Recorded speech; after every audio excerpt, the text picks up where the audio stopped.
페이지 맨 아래쪽에 보니까 한국주택금융공사 있어 없어요? 있죠. 요거 알아볼게요. 일단 우리나라에서는 자, 결과는 똑같습니다. 근데 항상 결과는 똑같은데 순서를 좀 달리합니다. 뭐는요? 결과는 똑같은 거예요. 결과도 똑같은 겁니다. 다음 뭐라고요? 순서를 달리합니다. 자, 먼저 우리나라에서는 신한은행이 돈을 빌려주면 뭐가 생긴다고요? 원리금권 저당금 생기죠? 이걸 팔으면 돈 되는 거 아닙니까? 근데 우리나라에서는 순서를 여기서부터 먼저 시작합니다. 먼저 금융공사가 가지고 있는 돈 있죠? MBS가 너 팔면 돈 돼야 한대요? 팔고 이걸 가지고 시중은행한테 먼저 돈을 줍니다. 그러면 신한은행이 이 돈 가지고 돈을 빌려줄 수 있겠죠? 이걸 뭐라고요? 금융공사 공급 보금자리론 해줍니다. 뭐라고요? 보금자리론. 그럼 어쨌거나 돈을 빌려줬으니까 뭐가 생겼다고요? 원리금권 저당금 생기죠? 그러면 이거를 그 전에 미리 돈을 받았으니까 이게 아이고 3번이네요. 받았으니까 넘겨주면 되겠죠? 이런 식으로. 그러니까 자, 닭이 먼저냐 계란이 먼저냐 이참에 있는 겁니다. 어디서부터 시작하냐 여기에 있는 거니까 똑같은 겁니다. 똑같은 거예요. 자, 그러면 자, 우리나라에서는 이렇게 하는데, 자, 이 금융공사는 이렇게 볼게요. 금융공사는 87년도에 설립한 한국주택금융신용보증기금이다 해서 옛날에는 이거 줄여서 주택신보 이렇게 표현했습니다. 뭐라고요? 주택금융신용보증기금. 그래서 얘들이 뭘 하던 기관이냐면 각종 대출을 보증해주던 정부 투자기관입니다. 주로 이제 어떤 보증을 서냐면, 야, 니네들 국민주택 규모 이하의 아파트 있죠? 요 구입한 사람들한테 중도금 같은 거 대출해줘라. 나중에 회수 못하면 갚아주겠다는 얘기죠? 이게 보증하는 거 아닙니까? 아니면 국민주택 규모 이하의 아파트를 건설하는 건설사들 있죠? 돈 좀 충분히 빌려줘라.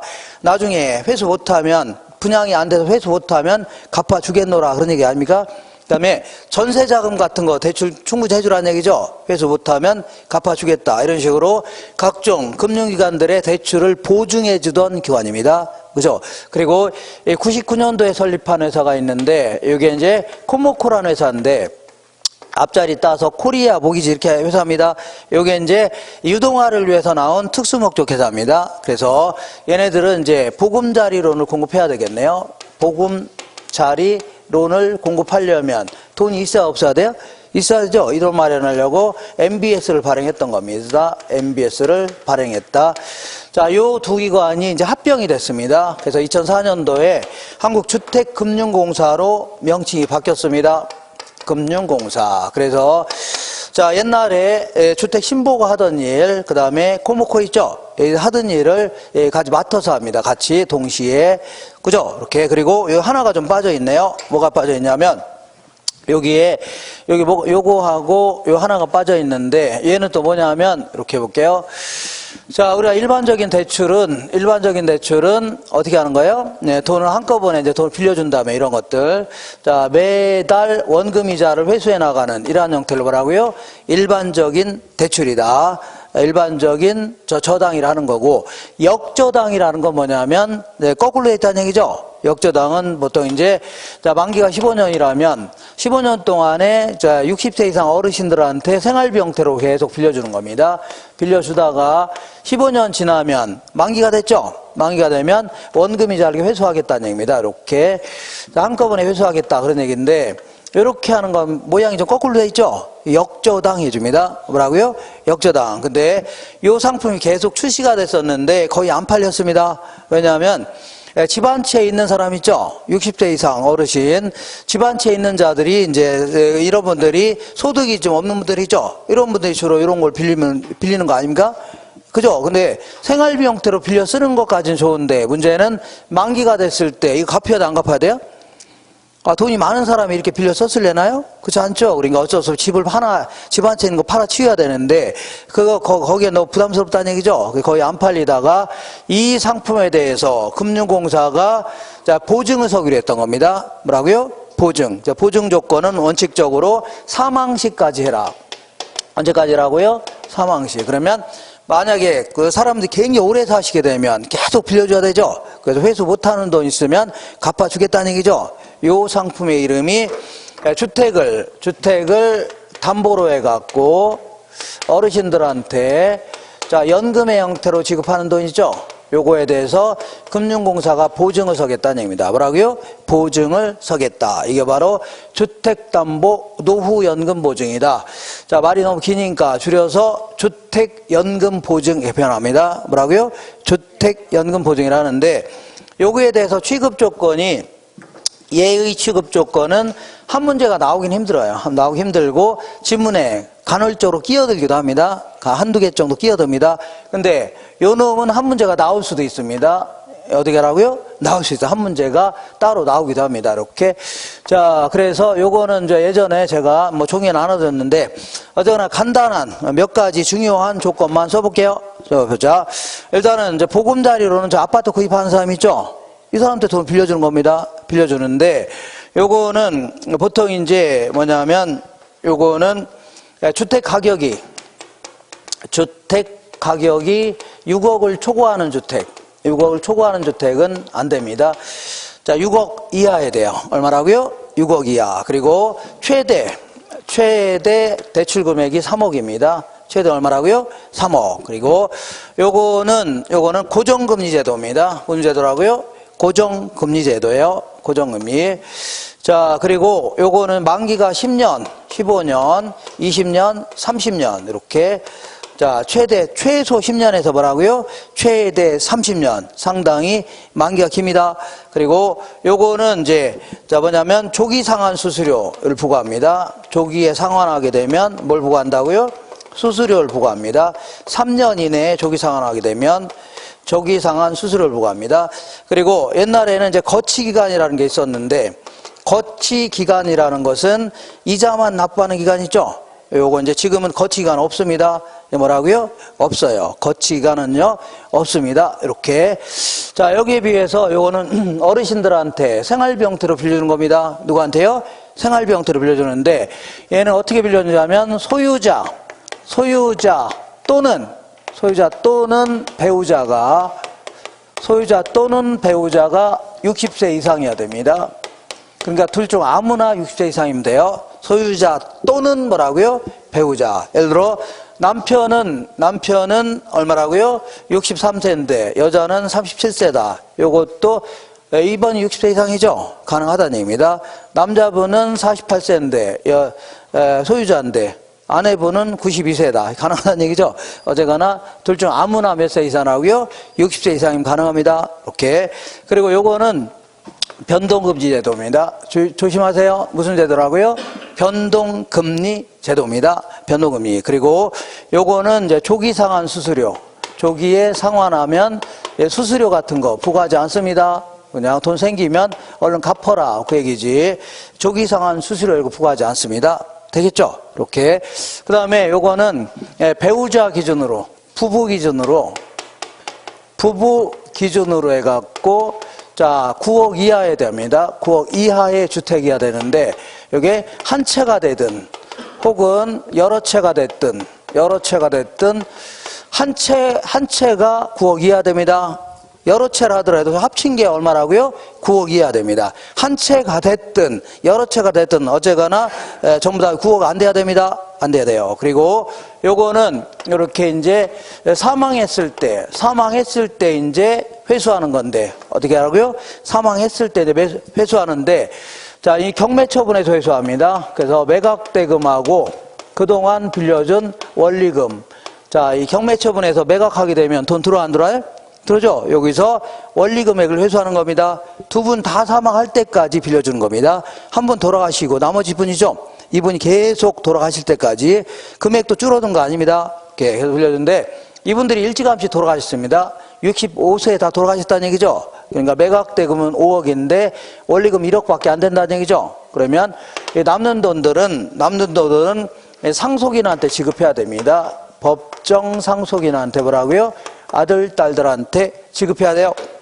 근데 이분들이 무려 96세까지 사신 겁니다. 합쳐서 뭐라고요? 96세. 그래서 매각대금은 5억밖에 안 되는데 그동안 빌려준 원리금액은 얼마라고요? 35억이라는 얘기죠. 훨씬 더 크네요. 그러면 자, 집 팔아서 원리금 회수도 못 하는 거죠. 그럼 어떻게 합니까, 이거? 그러면 요거를 상속인한테 청구할 수 있어, 없어요? 상속인한테 청구할 수 없다는 얘기죠. 그러니까 보증 쓰는 거 아닙니까? 금융공사 갚아주겠다는 얘기죠. 이렇게. 그래서 중요한 취급 조건 몇 가지 좀 기억하시면 됩니다. 되겠죠? 이렇게. 자, 이렇게 해서 정리하시고, 그 다음에, 자, 이번에 다시 한 장 넘겨볼게요. 124페이지 보겠습니다. 자, 요 정도 최소한 제가 써놓은 거 있죠? 요 정도는 암기하셔야 됩니다. 요거 취급 조건. 다른 거는, 자, 예전에 했던 거 읽어보시고, 최소한도로 자주 물어보는 것들, 저거는 정리하셔야 돼요. 되겠죠? 요거 지울게요. 지워도 되나요? 지울게요.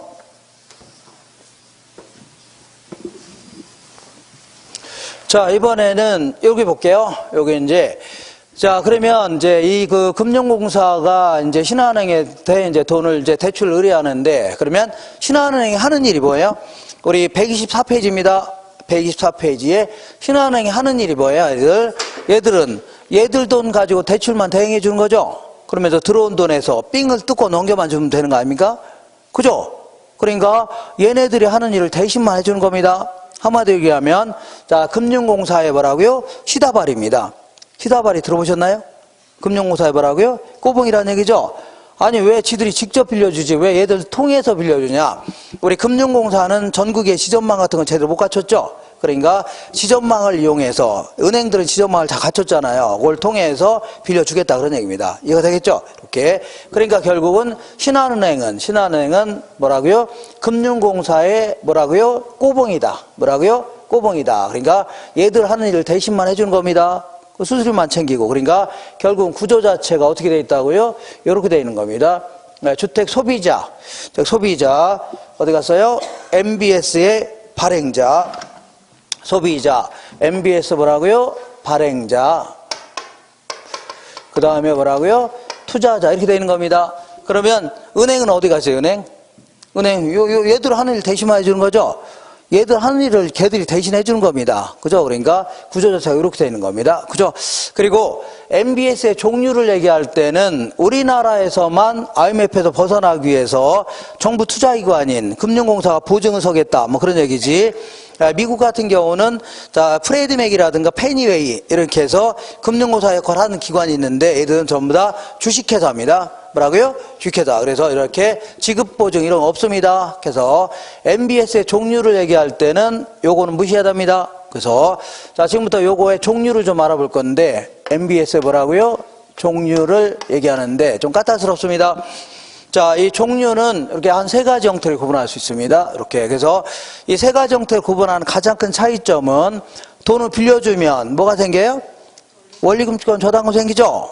그죠? 그럼 이 권리를 어떤 형태로 이전할 것인가, 여기에 따라서 구분하는데, 이렇게 박스를 제가 그려볼게요. 박스 그리는데, 자, 여기서 이렇게 한 세 가지 형태로 한번 그려볼게요. 이렇게 그리는데, 요거는 가능하면 약어로 기억하셔야 됩니다. 왜냐하면 이 번역한 게 교재마다 다 달라요. 다르니까 가능하면 영어 약어 있죠? MPTS다. 얘는 뭐라고요? MPB. 이렇게 기억하세요. 얘는 뭐라고요? MPTB. 뭐 굳이 번역하자면 얘는 이체 증권 정도. 얘는요, 저당 채권. 얘는요, 지불이체 채권. 이렇게 구분하는데, 자, 이 셋 중에서 가장, 여기서 가장 중요한 칸은 요 칸입니다. 자, 다른 건 몰라도 요 칸이죠? 요 칸만 잘 정리하시면 됩니다. 자, 볼게요. 소비자, MBS의 발행자, 뭐라고요? 투자자. 이렇게 구조 자체가 되어 있습니다. 이것도 마찬가지로 소비자, MBS의 발행자, 뭐라고요? 투자자. 소비자, MBS의 발행자, 투자자. 이렇게 되어 있는데, 자, MPTS가 가장 본질적 의미의 MBS입니다. 가장 뭐라고요? 본질적 의미의 뭐라고요? MBS입니다. 그래서 어쨌거나 발행자가 돈 빌려주면 뭐가 생겼다고요? 원리금치권 저당금 생겼죠? 요거를 다 돈 받고 얘한테 팔아치운 겁니다. 자, 얘가 돈 빌려주면 뭐가 생겼다고요? 원리금치권 저당금 생겼죠? 요거를 그대로 얘한테 뭐라고요? 돈 갚고 팔아치운 겁니다. 그죠? 그래서 결국은 그리고 난 쏙 빠지겠다는 얘기입니다. 어떻게 빠진다고요? 쏙. 그러니까 원리금 수취권과 저당권을 완전히 누구한테 팔아치운 거라고요? 투자자한테 팔아치운 겁니다. 자, 다시 할게요. 중요한 거니까 이쪽으로 올게요. 내가 발행자입니다. 내가 누구라고요? 발행자인데 내가 얘한테 돈 빌려주면 뭐가 생겼다고요? 원리금 채권 저당권 생겼죠? 요거를 다 돈 받고 팔아치운 겁니다. 되겠죠? 팔아치우고 나는 쏙 빠지겠다는 얘기입니다. 근데 문제는 아까 같이 완전히 빠질 수 있나요? 얘와 얘는 아는 사이 모르는 사이예요? 모르는 사이인데 얘가 얘한테 돈 갚을 수는 없는 거 아닙니까? 그죠? 그러니까 난 들어온 돈만 전달만 해주겠다. 그대로 뭐라고요? 전달만 해주겠다는 얘기입니다. 근데 얘는 아까 고정금리라고 했어요? 변동금리라고 했어요? 아까 보금자리로는 고정금리라고 했죠? 자, 그래서 이 고정금리로 해갖고 7%로 해서 돈을 빌려줬는데 나중에 한 2년 정도, 3년 정도 지나서 시장 평균 고정금리가 5%로 하락했습니다. 하락할 수 있죠? 그러면 차입자 입장에, 소비자 입장에서는 어떻게 하다 보니까 7%로 돈을 빌리긴 했는데 요거를 다른 은행에서 빌리면 얼마라고요? 5% 싼 이자로 빌릴 수 있는 거 아닙니까? 에라 모르겠다. 다른 은행에서 돈 빌려서 보금자리로는 갚을 수도 있는 거죠? 그러면 얘가 조기상환 하려고 안 하려고요? 조기상환 하려고 하죠? 그러면 얘 원리금 수취권이라는 게 뭐냐면 이 사람이 주는 돈을 받을 권리를 누가 갖고 있어요? 얘가 갖고 있는 거 아닙니까? 채권을. 그죠? 그럼 결국은 얘는 조기상환 했죠? 그럼 조기상환 되고 그대로 넘겨주면 되는 겁니다. 그럼 결국은 얘가 30년 동안 안정적인 수익을 얻으려고 여기 구입했더니 얼마 있다 갚았다는 얘기죠? 결국은 조기상환 위험. 이걸 누가 부담해요? 이거 투자자가 부담하는 겁니다. 누가 부담해요? 투자자. 이렇게. 자, 다시 좀 왔다 갔다 할게요. 이번에는 자, 시장 평균 고정금리가 이렇게 9% 올랐다고 치자. 뭐라고요? 9%. 그러면 발행자 입장에서는 어떻게 하다 보니까 7%를 빌려주긴 했는데 이걸 당장 다른 사람한테 빌려주면요 9% 높은 이자로 받을 수 있는 거 아닙니까? 근데 7%만 받으니까 발행자는 열이 받아요 안 받아요? 받을 게 하나도 없습니다. 왜냐하면 자 9%를 받을 수 있음에도 불구하고 7% 받았죠? 그럼 얘는 그때 넘겨만 주면 될 거 아닙니까? 얘가 손해보는 거예요. 누가 손해본다고요? 얘가. 그래 결국은 이걸 이자율 위험이라는 거 아닙니까? 아까 이자율 위험도 다 누가 부담해요? 투자자가 부담하는 겁니다. 되셨죠? 이번에는 한 5년 정도 지나서 7천만 원 빌려줬는데 7천만 원 받을 권리 누가 갖고 있어요? 얘가 갖고 있는데 이게 이제 장래시장 들어온 바람에 경매로 처분했다고 치자. 그래서 경매 처분했더니 얼마 들어왔다고요? 3천만 원 들어왔습니다. 그러면 3천만 원 그때 넘겨주면 되죠? 자, 저당권이 뭐예요? 물건 아닙니까? 물건 팔아서 회수할 수 있는 권리 누가 갖고 있어요? 얘가 갖고 있는 거 아닙니까? 그죠? 그러니까 3천만 원 들어왔으면 그대로 넘겨주면 되는 거죠? 그래서 그대로 이체만 하면 되는 겁니다. 그대로 말하면 이체증권이라는 겁니다. 뭐라고요? 그대로 들어온 돈 전담만 해주면 되는 겁니다. 그래서 결국은 채무불이행위험. 뭐라고요? 채무불이행위험. 이것도 누가 부담해요? 투자자가 부담하는 겁니다. 이렇게. 알겠죠? 오케이. 그래서 보통 얘는 들어온 돈을 바로바로 이체하는 건 아니고 보통 한 달 단위로 이체합니다. 그거는 물어볼 가능성 별로 없고 이렇게. 자, 그러다 보니까 결국은 투자자 입장에서는 위험을 다 얘가 부담하는 거 아닙니까? 그래서 이 셋 중에서 결과적으로 위험은 가장 큽니다. 셋 중에서 뭐라고요?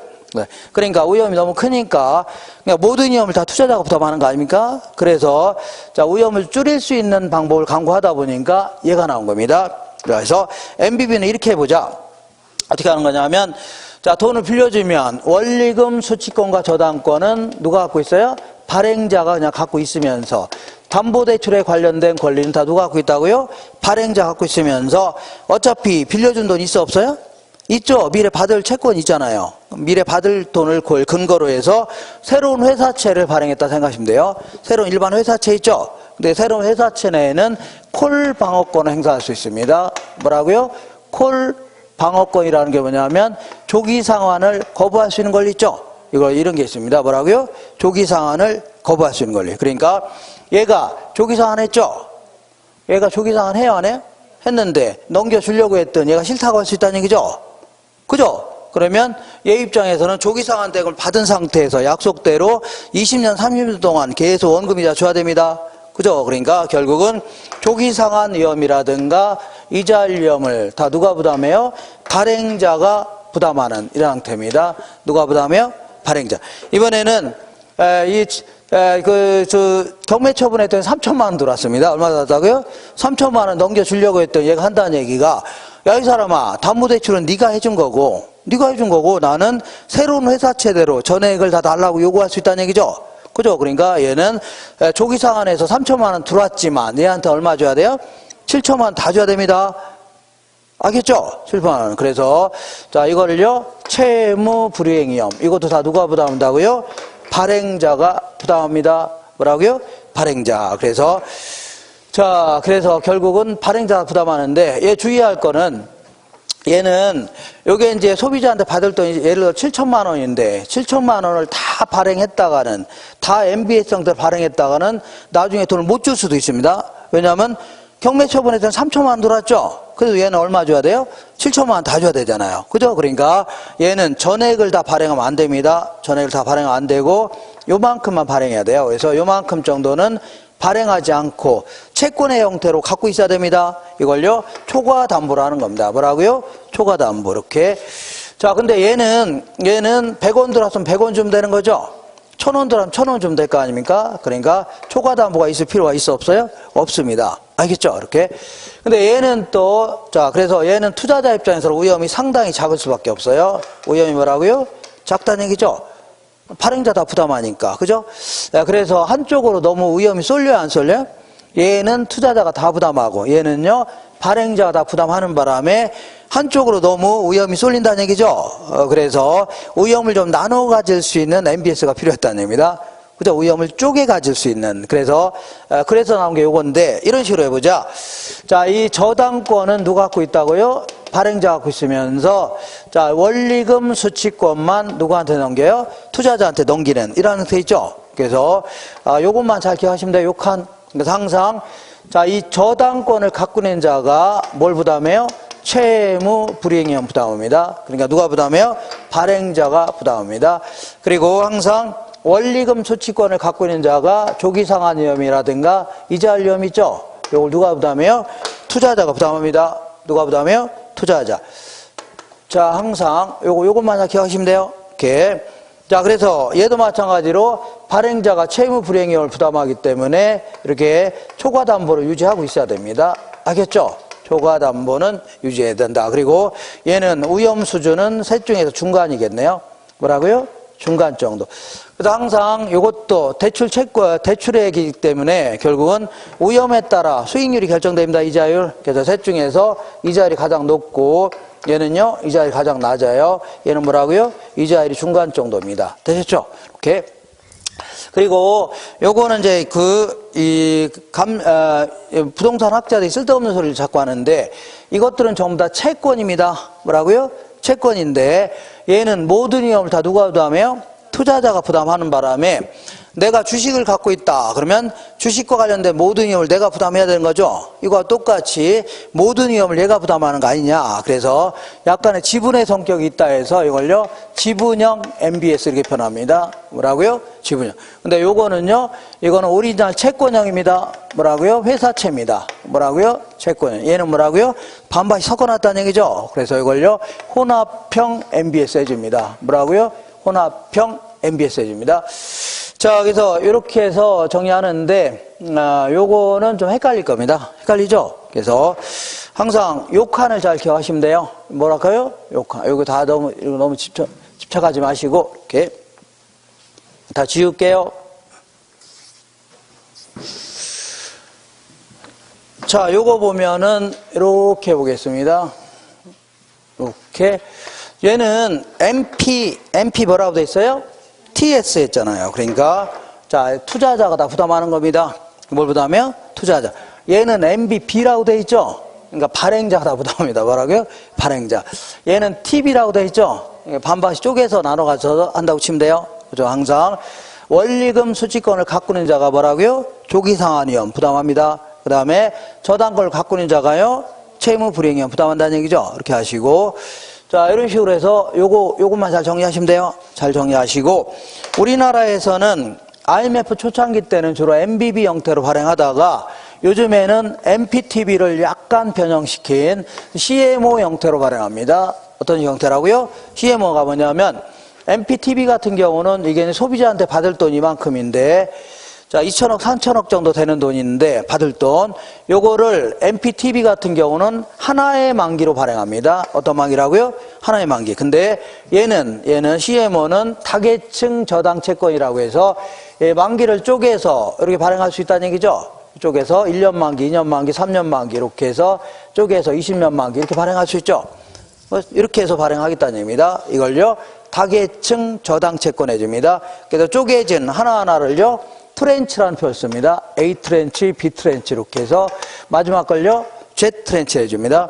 이게 소비자한테 받을 돈을 모조당이라 할게요. 애초에 빌려준 돈. 근데 왜 이런 식으로 발행하냐면 만기가 짧은 놈은 이자율을 낮게, 만기가 긴 놈은요 이자를 높게 해서 발행하겠다는 얘기죠. 그래서 예를 들어서 LG전자가 TV를 만들어 파는데 한 가지 모델만 만들어 팔아봐요. 그러면 이런 모델 싫어하는 사람 있어 없어요? 싫죠. 그러니까 약간씩 변형시켜서 다양한 형태의 모델로 출시하게 되면 많은 소비자의 욕구를 채울 수 있죠. 이것도 마찬가지로 투자자들마다 투자 욕구가 다를 수 있는 거 아닙니까? 맞춰서 다양한 형태로 만기로 발행하겠다는 얘기입니다. 근데 요거는 어쨌거나 발행자가 채무 불이행위험을 부담합니다. 투자자는 뭘 부담해요? 조기상환위험을 부담하는데 만약에 얘는 아무리 얘가 조기상환 한다 하더라도 만기가 짧은 놈 있죠? 짧은 놈 그걸 채워나가는 식입니다. 알겠죠? 얘가 조기상환 하더라도 만기가 짧은 놈 먼저 갚아나가야 될 거 아닙니까? 그죠? 그러니까 만약에 만기가 이렇게 긴 만기를 장기인 채권을 구입했다고 치자. 뭐라고요? 장기. 그러면 얘가 아무리 조기상환 하더라도 만기가 짧은 놈도 채워나갈 거 아니냐? 그죠? 그러니까 얘는 가만히 있더라도 만기까지 뭐라고요? 원금이자 다 회수할 수 있는 거죠. 네, 그러니까 얘는 만기가 긴 놈을 갖고 있게 되면 콜 방어권이 있다 이렇게 해주면 안 되고 콜 방어가 가능하다 이렇게 표현합니다. 콜 방어가 뭐라고요? 가능하다 이런 식으로 콜 방어가 뭐라고요? 가능하다 이렇게 표현합니다. 자, 그다음 한 장 넘겨볼게요. 한 장 넘겨보시면 우리 126페이지 보시니까 맨 위쪽에 주의해갖고 우리 문제에서는 저당권을 다른 말로 뭐라고요? 저당채권, 집합물에 대한 소유권이죠. 이렇게 표현합니다. 그 다음에 채무 불이행 위험을 다른 말하고요. 원래 7천만 원 받아야 되는데 3천만 원밖에 못 받은 거죠. 원금 손실 위험 해줍니다. 그 다음에 콜 방어권을 다른 말로요. 조기 상환을 거부할 수 있는 권리. 뭐라고요? 조기 상환을 거부할 수 있는 권리. 자, 우리 요 책 좀 볼게요. 책 보시면 문제의 집 249페이지 볼게요.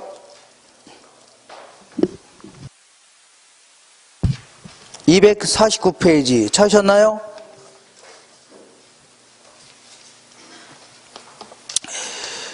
자, 거기 3번 볼게요. 3번. 다음 중 저당 담보증권의 종류에 대한 설명으로 옳은 것은 항상 이 MPTS는 뭐라고요? MPTS는 발행기간이 주택 저당을 기초로 발행하는 증권으로 발행기간은 저당권을 보유하지만 투자자에게 원리금 수취권을 이전한다. 자, 저당권과 원리금 수취권 다 이전하는 겁니다. 둘 다 이전하는 거죠. 그 밑에 해설에 있으니까 저당권과 원리금 수취권 모두를 누구한테 이전한다고요? 투자자한테 이전합니다. 2번 볼게요. MPTS는 이걸 얘기합니다. MPTS는 발행기간이 자신의 자산을 매각하는 것으로 요 받을 걸 다 팔아치운 겁니다. 매각하는 것으로서 것이므로 발행액만큼 자산이 감소하지만 현금이 증가해 자산 크기에는 변화가 없게 된다. 즉 주택 저당의 총액과 이체증권의 발행액이 같다는 얘기죠. 그 옆에다가 초과 담보가 필요 없어서 그런 겁니다. 뭐가 필요 없다고요? 초과 담보가 필요 없다는 얘기죠. 그잖아요?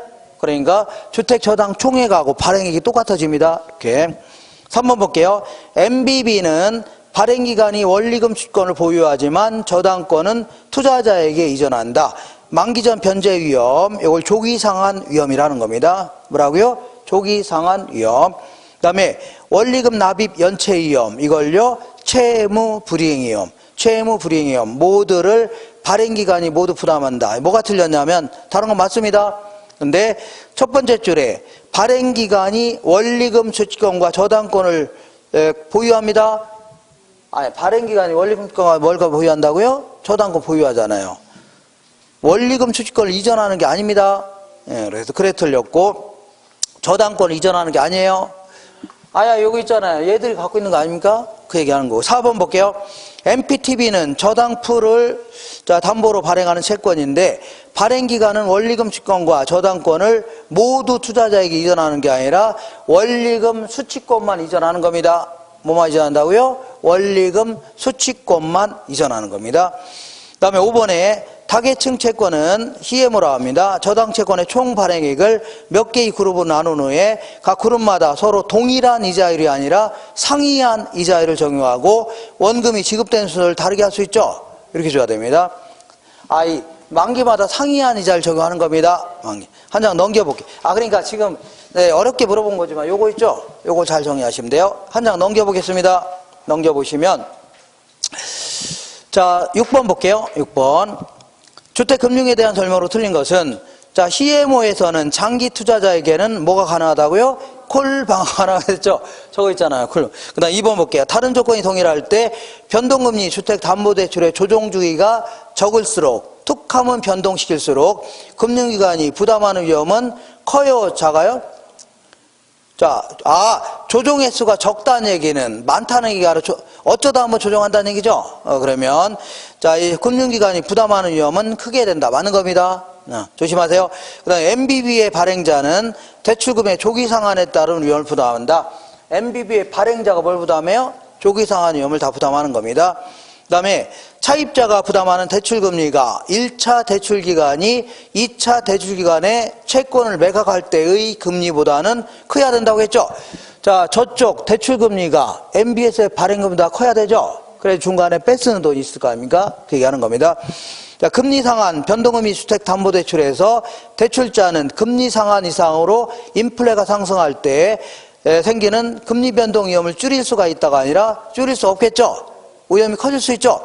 그러니까 아까 얘기한 대로 자 니네들 이거 이상 올리지 말아라 그러면 금융기관은 손해 봐야 안 봐요? 손해 볼 수 있죠. 위험이 커질 수 있다는 얘기입니다. 그죠? 그러니까 아예 처음부터 금리를 올린다든가 할 수밖에 없죠. 그 얘기하는 겁니다. 그 다음에 한 장 넘겨볼게요. 253페이지에 253페이지 찾으셨나요? 1번 볼게요. 1번. 자, MBB에 대한 설명이 다 틀린 것은 MBB는 저당 차입자의 만기 전 변제 시 투자자에 있어서 위험을 제거할 수 있는 증권이다. 조기 상환을 거부할 수 있는 권리가 있다고 했죠. 2번 볼게요. MBB는 원리금 채권과 저당권을 누가 갖고 있다고요? 발행기관이 갖고 있는 겁니다. MBB는 MPTS에 비하여 수익률은 낮은 편이다. 얘보다 내가 위험이 작기 때문에 이자율은 낮다고 했죠. 오케이. 3번에 MBB는 주로 6개월 단위로 하여 원금과 이자를 지불받는 이러한 형태입니다. 얘는 한 달 단위, 얘는요 6개월 단위. 그 다음에 MBB의 경우에 저당채권 투자자는 발행기간에 조기 상환에 대하여 방어하는 콜 방어가 인정이 안 되는 게 아니라 콜 방어권이 있다고 했죠. 콜 방어권이 있다 해줘야 돼요.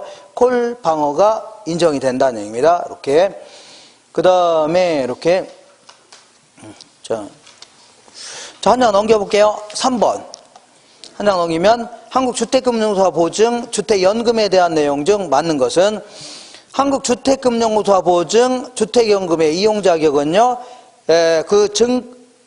신청일 연재 주택 소유자 기준으로 만 60세 이상이 아니라 소유자 또는 배우자가 만 60세 이상이면 됩니다. 소유자 기준이 아니라 뭐라고요? 소유자 또는 배우자 둘 중 아무나 60세 이상이면 됩니다.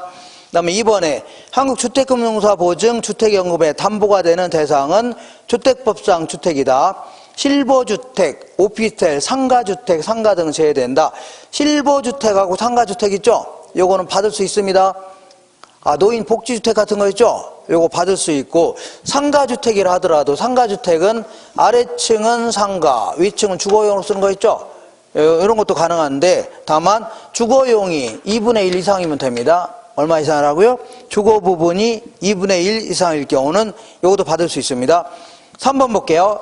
자, 주택연금의 종신 지급 방식에서 가입자가 사망할 때까지 지급된 주택연금의 대출 원리금액이 담보주택 가격을 초과하는 경우, 그러니까 문자 오래 사셨다는 얘기죠. 그럼 초과 지급된 금액은 법정 상속인이 상환해야 돼요? 상환할 필요 없다는 얘기죠. 상환할 필요 없다. 4번 해볼게요. 연금 가입자는 주택연금의 전액 또는 일부 정산 시 중도상환 수수료를 부담한다가 아니라 부담하지 않습니다. 중도상환 수수료, 조기상환 수수료 없다고 했죠? 그 다음에 5번 볼게요. 자, 우대 방식은, 이걸 기억하세요? 부부 기준으로 1억 5천만 원짜리 이하의 1주택자에 한하여 종신 방식보다 한 14% 우대해서 지급하는 방식 있죠? 그러니까 부부 기준으로 1억 5천만 원밖에 안 되는 조그만 주택을 갖고 있다. 그러면 종신 방식으로 계산한 금액이 한 달에 100만 원이라면 여기다 한 13만 원 정도 더 붙여서 주겠다는 얘기죠.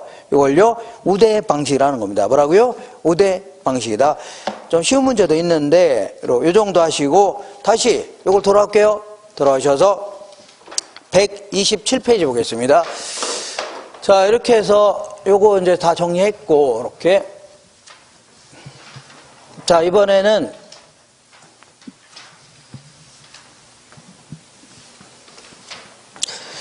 자, 뭐가 있냐면 잠깐만요. 자, 투자 신탁이라고 있는데 무슨 신탁이라고요? 투자 신탁이라는 것은 자, 영어로는 자, 투자를 인베스트먼트 해줍니다. 신탁을요, 트러스트 이렇게 해줄게요. 이런 걸 쓰는데 자, 우리 주변에서 볼 수 있는 이렇게 미래에셋이라든가 삼성 자산운용 아니면요 한국 투자신탁 이런 데 있죠. 이런 데서는 우리 같은 투자자들로부터 돈을 모읍니다. 모아서 이렇게 조성한 자금을요, 펀드라는 건데, 이걸 가지고 주로 이제 주식에 투자합니다. 뭐라고요? 주식 투자해서 거기 생긴 이득을 나눠주겠다는 얘기죠. 이런 형태를 답을 하고요. 이거를 보통 이제 자, 전부 다 지분금융입니다. 뭐라고요? 빌려주는 게 아닙니다. 아, 내 돈을 여기다 막 갖다 뭐라고요? 맡기는 겁니다. 그죠? 직접 투자한다 생각하시면 돼요. 얘들 통해서 투자할 뿐입니다. 이렇게. 자, 근데 이제, 그러니까 이제, 부동산에 직접 투자하는 경우보다는, 얘들 통해서 간접적으로 투자하는 이런 형태인데, 자, 얘들은 반드시 뭐라고요? 자, 주식에 투자하는 법은 없다겠죠? 때로는요, 채권에 투자할 수 있고, 금이나 은행에 투자할 수 있는 겁니다. 자, 근데 부동산에 투자할 수도 있겠네요. 어디에 투자한다고요? 부동산에. 자, 그래서 이 부동산을 영어로 뭐라 하냐면 real estate 해줍니다. 여러분 했으니까 뭐라고요? real estate. 자, 그러면 자 보세요. 자, 이거 합쳐볼게요. REITS 해주면 뭐라고요? 수많은 사람한테 돈을 긁어 모아서 어디다 투자한다고요? 부동산에 투자해서 거기 생긴 이득을 나눠주겠다는 얘기죠. 이런 형태를요, 리츠라는 겁니다. 뭐라고요? 리츠. 근데 요게 이제 예를 들어서 미래에셋이라든가 한화투자증권이 돈을 모아서 부동산에 투자할 수 있죠? 아, 부동산에 투자할 수 있어 없어요? 근데 얘네들은 돈을 긁어 모으면서 자, 위탁형 믿고 맡겼다는 형태의 수익증권을 발행합니다. 뭐라고요? 믿고 맡겼다는 형태의 뭐라고요? 수익증권을 발행하면서 얘네들은 주로 이 그 자본시장과 금융투자에 관한 법률이 있죠? 이 법에 따라 규제를 받습니다. 아, 이 법에 따라 규제를 받아요? 지금부터 하는 것은 이렇게 볼게요. 자, 아까 IMF 때 A라는 기업은 B한테 외상으로 팔았죠? B는 C한테 외상으로 팔고 C는요, 대기업한테 외상으로 팔았는데 대기업이 망하니까 줄 돈 있어 없어요? 없고, 없죠. 그러니까 연쇄부도로 이어지면서 국민경제가 박살이 날 지경입니다. 그래서 만약에 대기업이 갖고 있는 망하려고 하는 회사 있죠? 그러니까 지금 얘기 법정관리라는 거 화의대상 부동산이라는 겁니다. 그러니까 망하려고 하는 회사 생각하시면 돼요. 이런 회사 갖고 있는 본사 건물 같은 거 이런 거를 누군가가 사줄 수만 있다면 돈이 들어와 안 들어와요? 들어오죠? 그럼 이걸 막아 나갈 수 있는 거 아닙니까? 근데 이 당시에는 모든 기업이 힘들었기 때문에 이렇게 2천억, 3천억짜리 부동산을 사줄 수 있는 기업이 없었다는 얘기죠. 그래서 우리 같은 사람한테 펀드를 조성해서 이렇게 법정관리라든가 화의대상 부동산 있죠. 요걸 구입하도록 유도했던 겁니다. 이게 이제 2001년서부터 부동산 투자 회사법이라는 게 제정되면서 이 법에 따라서 설립된 회사 있죠. 이걸요, 회사형 리츠라는 겁니다. 뭐라고요? 회사형 부동산 투자 신탁해 주는데, 자, 요게 바로, 여기 회사형 뭐라고요? 부동산 투자 신탁인데, 얘네들은 돈을 모으면서 주식을 발행하도록 하고 있습니다. 뭘 발행한다고요? 주식을 발행하도록 하고 있는 이런 형태인데, 자, 이 회사의 업계 1위가 코람코 자산 신탁입니다. 무슨 신탁이라고요? 자, 회사 이름이 뭐라고요? 코리아 어쩌죠 하는 회사 이름입니다. 이거 뭐라고요? 이게, 자, 망하려고 하는 회사들이죠? 요 부동산을 구입하도록 유도하기 위해서 나온 이런 회사들입니다. 이걸요? 회사인데, 이게, 이 업계 1위가 어디라고요? 코람코 자산시탁입니다. 이 이름이. 자, 그래서 이 투자자들로부터 돈을 긁어 모으죠? 모아요, 안 모아요? 모을 거 아닙니까? 이렇게 해서, 아까 얘기한 대로, 자, 법적관리라든가 화의 대상 부동산 있죠? 망하려는 회사들의 부동산을 구입해서, 자, 이렇게 수익을 나눠주겠다. 그런 얘기입니다. 이런 형태인데, 자, 문제는, 과거에 상업은행, 한일은행, 얘들이 최대 지분을 갖고 있었던 회사입니다. 지금 우리은행으로 바뀌었는데, 그러면 들어온 돈을 엉뚱한 데 쓸 수 있죠? 그죠? 그래서 우리는 원칙적으로 이렇게 투자하지 않겠다. 니네들은 특수목적 회사를 설립해라. 스페셜 퍼포스 컴퍼니라는 겁니다. 특수목적 뭐라고요? 회사를 설립해라. 그래서 이거는 거의 대부분은 페이퍼 컴퍼니로 운영합니다. 페이퍼 컴퍼니가 뭐라고요? 서류상으로만 존재하는 회사요. 뭐라고요? 서류상. 그래서 우리는 여기다가 투자하겠다. 이 돈 가지고 이렇게 서류상 회사를 설립하는 이유가 뭐예요? 얘랑 얘는 별도로 회계 처리하려고 하는 겁니다. 얘와 얘는 어떻게 처리한다고요? 별도로. 따로따로 회계 처리하려고 하고, 외부적으로는 별도 회사 이름도 있습니다. 이렇게. 그래서 여기다 투자하겠다. 이 돈 가지고 부동산에 투자해서 엉뚱한 데 쓰지 말고 우리한테 배당한 데 쓰라는 얘기죠. 이렇게. 그래서 코람코 자산시탁에 딱 들어가게 되면 SPC라는 회사가 쭉 나옵니다. 자, 그래서 회사 이름이 코크랩 1호. 이 회사 이름이에요. 코크랩 1호다. 여기에 이제 2002년도경에 투자자들로부터 돈을 긁어 모아서, 자, 이 당시에 법정 관리에 들어갔던, 자, 이 장이동에 있는 한화 본사 건물하고, 그 다음에 63빌딩 있죠? 하나가 인수했던 63빌딩, 대한생명빌딩, 여기다 투자했던 겁니다. 그래서 2,300억 정도 투자해서 한 5년 정도 운영하다가, 자, 뭐라고요? 3,500억에 파는 겁니다. 무지막지하게 배당해 줬네요. 이러다가 쭉 나오다가 이제 코크랩 2호, 3호 계속 나왔습니다. 코크랩 8호가 나왔는데, 얘네들은 반드시 법정관리라든가 화의대상 부동산에만 투자해라. 그런 건 아닙니다. 일반 부동산에도 투자할 수 있습니다. 그래서 투자자들로부터 돈을 모아서 이 당시 2006년도경에 최고의 투자처가 오피스텔이었습니다. 오피스텔. 그래서 자, 이 종로에 있는 G타워하고 센트럴타워라는 일반적인 오피스텔이죠. 여기에 투자했던 겁니다. 이렇게 해서 쭉 한 48개 정도가 나와 있을 겁니다. 몇 개라고요? 48개. 자, 그러면 지금부터 회사 이름을 붙여볼게요. 요 코크랩 1호, 요거를 뭐라고요? 기업 구조조정 리츠라는 겁니다. 뭐라고요? 구조조정 리츠다. 이게 바로 전형적인, 본질적 의미의 리츠입니다. 근데 이렇게 일반 부동산에 투자할 수 있다는 얘기죠? 요 코크랩 8호, 이걸 뭐라고요? 이거를 위탁관리 리츠라는 겁니다. 무슨 리츠라고요? 위탁관리 리츠다. 자, 요 두 놈은 서류상으로만 존재하는 회사입니다. 이걸 명목회사다 해줘요. 뭐라고요? 서류상으로만 존재하는 거고, 자, 투자 운영은 다 누구한테 맡겨요? 자산관리회사한테 맡기는 이런 형태입니다. 그래서 이거는 서류상으로만 존재하기 때문에 무슨 본점 정도는 회계 처리하려고 둘 수는 있습니다. 그렇지만 무슨 서류상 회사가 지점을 두거나 아니면 종업원 채용하거나 이런 거 없습니다. 없어요. 다만 이 일반적인 부동산에 투자하는 경우는 실체 회사도 인정해 줍니다. 뭐라고요? 실체 회사가 뭐냐면 종업원을 직접 채용해서 투자 운영까지 할 수 있다는 얘기죠. 이런 회사를요, 자기관리 리츠라는 겁니다. 무슨 리츠라고요? 자기관리 리츠다. 요거는 종업원을 직접 채용해서 투자 운영까지 해야 됩니다. 그리고 우리 법령에 따르면 공인중개사라든가 감정평가사로서 5년 이상 종사한 사람 있죠? 이런 사람들을 자산운용 전문 인력으로 둬야 됩니다. 이런 형태를 뭐라고요? 자기관리 리츠라는 겁니다. 그래서 우리 시험에서 한 문제가 나온다면 거의 어디서 물어보냐면 130페이지에서 물어봅니다. 몇 페이지라고요? 130페이지. 야, 이거 씌울게요. 자, 일단 중요한 몇 가지만 체크해 볼게요. 이렇게 보겠습니다. 요거가 기업 구조조정 리츠다 해줍니다. 이게 이제 요 목적으로 나온 회사예요. 주된 목적 요거였습니다. 구조조정 리츠다. 근데 일반 부동산에 투자할 수 있다는 얘기죠. 여기에는 이제 위탁관리 리츠라는 게 있고, 위탁관리. 그 다음에요, 여기는 자기관리 리츠라고 있습니다. 자기관리 리츠. 자, 여기서 자기관리 리츠는 요거는 실체가 있는 회사입니다. 실체. 그리고 요거는요, 페이퍼 컴퍼니입니다. 서류상으로만 존재하는 명목회사입니다. 자, 명목. 그리고 부동산을 구입하거나 운영하거나 처분하는 것을 주된 업무라고 하는데, 이 주된 업무를 할 경우에는 자기관리 리츠 같은 경우에는 요거는요, 인가를 받아야 됩니다. 국토교통부 장관에 뭐라고요? 인가를 받아야 돼요. 근데 얘네들은 주된 업무를 하는 경우에 등록만 해도 됩니다. 뭘 해야 된다고요? 등록만 해도 자, 이 회사를 운영할 수 있습니다.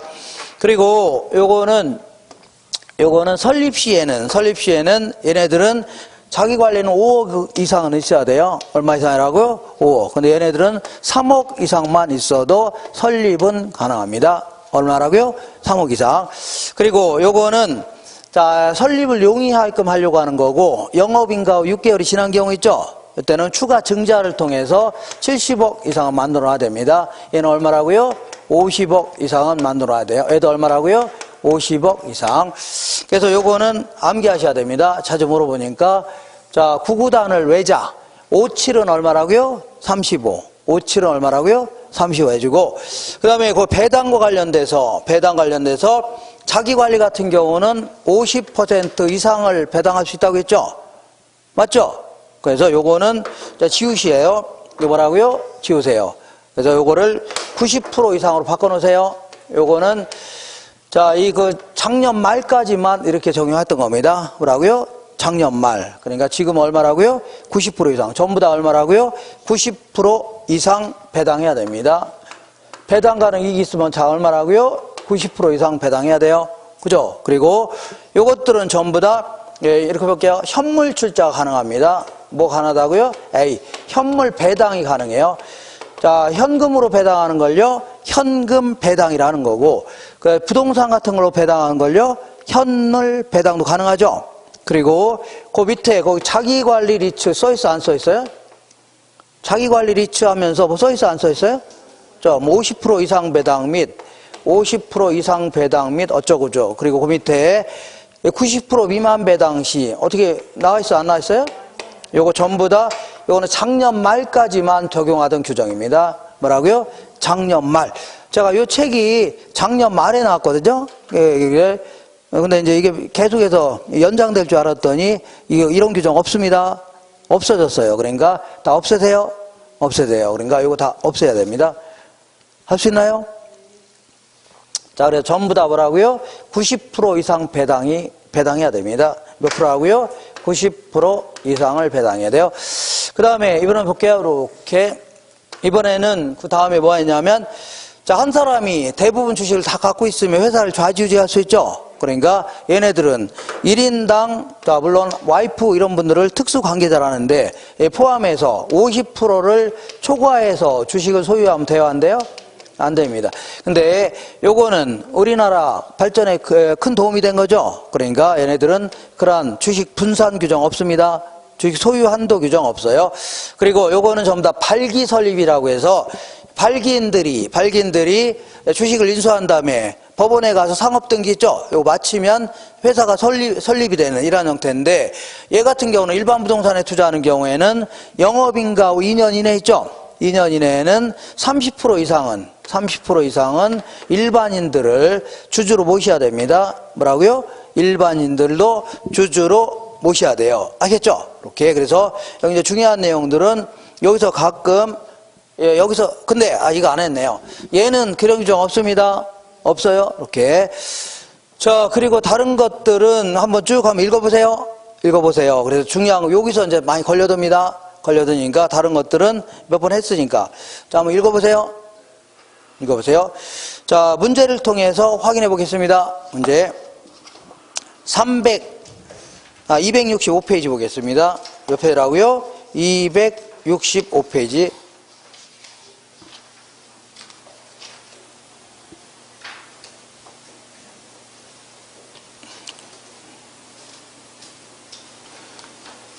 자, 265 265페이지 1번 볼게요. 부동산 투자 회사법상 규정에 관한 설명으로 틀린 것은, 자, 부동산 투자 회사는, 자, 이제 볼게요. 이렇게 투자자가 현금으로 출자하는 걸요, 현금 출자한다 해줍니다. 뭐라고요? 현금. 근데 부동산 같은 걸로 출자할 수 있죠? 이걸요, 현물 출자한다 해줍니다. 근데 이거는 설립 시에는 불가능해요. 뭐는 불가능하다고요? 설립 시에는 불가능하고, 영업인가 후 6개월이 지나서 최저 자본금 규모를 갖춘 상태 있죠? 70억, 50억 있죠? 요 상태에서는 현물 투자 가능해지기 시작합니다. 요 상태는 뭐 가능하다고요? 현물 투자 가능해서 나중에는 100%가 다 현물 투자로 바뀌어도 상관없습니다. 읽어볼게요. 부동산 투자회사는 영업인가 후 최저 자본금 이상을 갖춘 후에는 자본금의 몇 프로까지요? 100%까지도 현물 투자 가능합니다. 요거 제가 아까 읽지 않았는데 다 있을 겁니다. 2번 볼게요. 자기관리 부동산 투자회사의 1인당 주식 소유 한도는 발행 주식 총수의 얼마라고요? 50%를 넘으면 안 됩니다. 이렇게. 그 다음에 세 번째 볼게요. 위탁관리 부동산 투자회사는 서류상으로만 존재한다고 했죠. 그러니까 본점에 지점을 설치할 수 없으며 해줘야 됩니다. 없으며 직원을 고용하거나 상근 임원을 둘 수 있어 없어요? 없다 해줘야 됩니다. 그 다음에 4번에 감정평가사 또는 공인중개사로서 해당 분야에 5년 이상 종사한 사람은요, 자기관리 부동산 투자회사의 상근, 자산운용 전문 인력이 될 수 있다는 얘기죠. 맞습니다. 아까 어떤 얘기했죠. 그 다음에 위탁관리 부동산 투자회사 및 기업 구조조정 부동산 투자회사의 설립 자본금은 얼마 이상이라고요? 3억 이상입니다. 얼마 이상이라고요? 3억 이상입니다. 자, 그래서 한 장 넘겨볼게요. 자, 3번 볼게요. 3번. 부동산 투자회사법상 부동산 투자회사와 관련된 설명 중 틀린 것은, 부동산 투자회사의 주식에 투자한 자는, 얘는 주식을 발행한다고 했죠? 그러면 배당에 따른 이익도 받을 수 있고 나중에 주가가 올라갈 수 있는 거 아닙니까? 주식 매매 차익을 향유할 수 있습니다. 그 다음에 2번에 부동산 투자회사란, 요걸요, 부동산 투자회사 해줍니다. 자, 자산을 부동산에 투자하여 운영하는 것을 주된 목적으로 부동산 투자회사법의 규정에 의하여 설립된 회사 있죠? 요걸 얘기합니다. 세 번째, 부동산 투자회사에 투자하는 경우에 투자 원금의 손실이 발생할 수도 있죠? 주가가 떨어지면 손실이 될 수도 있는 겁니다. 부동산 투자자 중에 유동성을 선호한 사람은 부동산에 직접 투자보다 증권거래소에 상장되어 있는 부동산 투자회사에 대한 투자를 선호하죠. 돈 가지고 1억 가지고 직접 투자할 수도 있지만 이 주식에 투자할 수도 있죠. 이렇게. 그러면 돈이 급하면 어떻게 해요? 주식 팔으면 되죠. 유동성을 선호한 사람은 여기 나왔다는 얘기입니다. 부동산 투자 자문이 뭐예요? 컨설팅 아닙니까? 컨설. 그러니까 부동산 투자회사의 부동산을 개발, 관리, 처분하는 업무를 담당하는 게 아니라 각종 자문 및 평가 업무를 담당하는 회사입니다. 부동산 투자 자문회사는요, 각종 자문 및 평가 있죠? 요거를 담당하는 회사입니다. 자문 및 뭐라고요? 평가를 담당하는 회사이다. 자, 그 다음에 제가 거기 해설이 잘못된 있는 사람을 위해서 269페이지 한번 보겠습니다. 290세 4번 볼게요. 4번 찾으셨나요? 우리나라 부동산 투자회사법의 주요 내용이다. 자기관리 리츠에 대한 내용 중 틀린 것은, 이걸 뭐라고요? 자기관리 리츠. 자, 5억 이상의 자본금으로 설립이 가능하다는 얘기죠. 그리고 2번은 다, 자, 지우셔야 됩니다. 2번은 뭐라고? 다 지우시고, 제가 고쳐놓으라고 했죠? 제가 드렸는데, 이익 배당 가능이익의 90% 이상을 배당하도록 하고 있다는 얘기죠. 전부 다 얼마 이상 배당하더라고요? 90% 이상을 배당하도록 하고 있습니다. 그래서 2번 다 지우세요. 지우시고 몇 프로 이상이라고요? 90% 이상 배당해야 됩니다. 작년에 제가 이 책이 나왔기 때문에 미처 못 고쳐서 그런 겁니다. 그 다음에 3번 볼게요. 1인당 주식 소유 한도는요, 발행 주식 총수의 50%를 초과하면 안 돼요? 안 됩니다. 그 다음에 5번에 자기관리 리츠는 현물 출자는 허용되지 않는다가 아니라 얘들은 현물 출자 가능합니다. 언제라고요? 최저 자본금 규모 이상을 갖춘 상태라면 현물 출자가 가능합니다. 알겠죠? 뭐 가능하다고요? 현물 출자 가능하다. 약간 좀 어려운 문제를 풀었네요. 근데 할만하죠? 자, 지금부터 가시면 안 됩니다. 어디 가시게요? 좀 정확히 5분만 쉬었다가 기출문제 얼른 풀고 끝낼게요. 한 30분 정도. 가실 거예요? 예?